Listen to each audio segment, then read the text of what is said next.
Io ho preso tanta paura, tanta, perché ho sentito mio marito urlare e non era un urlo solito.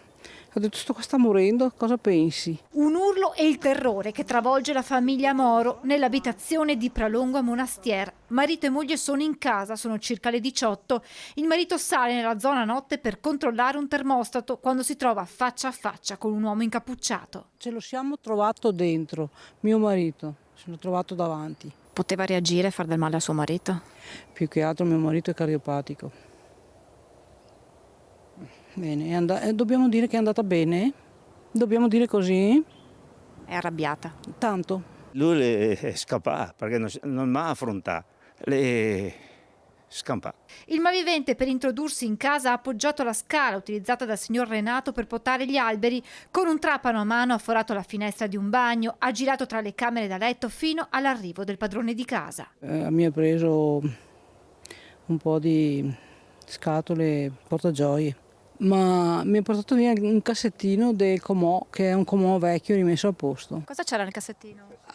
Non ricordo bene tutto, ma un biglietto scritto da mia figlia per la festa della mamma. Mi dispiace.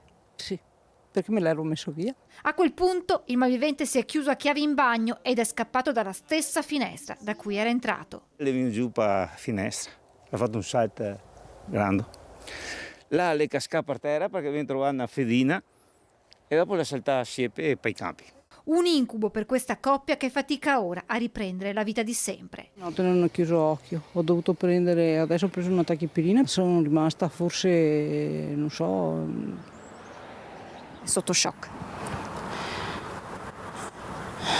Pochi chilometri più in là, a San Cipriano di Roncade, in viale Trento Trieste, almeno 4 le abitazioni prese di mira, probabilmente da chi aveva agito a Monastier. Anche qui, per introdursi in una villetta, hanno usato un trapano a mano. Hanno fatto un disastro, racconta il proprietario, parlando di quello che i malviventi hanno lasciato dietro di sé.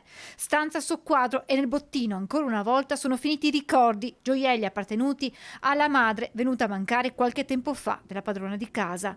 Dolore che si aggiunge ad altro dolore. Quello stesso senso di insicurezza che vive la famiglia che abita in affitto in una villetta poco distante da qui.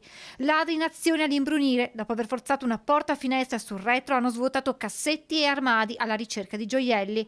A sparire per sempre oggetti in oro appartenuti alla nonna e alla bisnonna, oltre agli orecchini della figlioletta di 5 anni. Il danno maggiore è che tutto quello che avevano hanno preso tutto l'oro. Danni fisici no, psicologici rimane. No, quell'ombra nera. Immagino che la signora insomma aveva tutte le sue cose.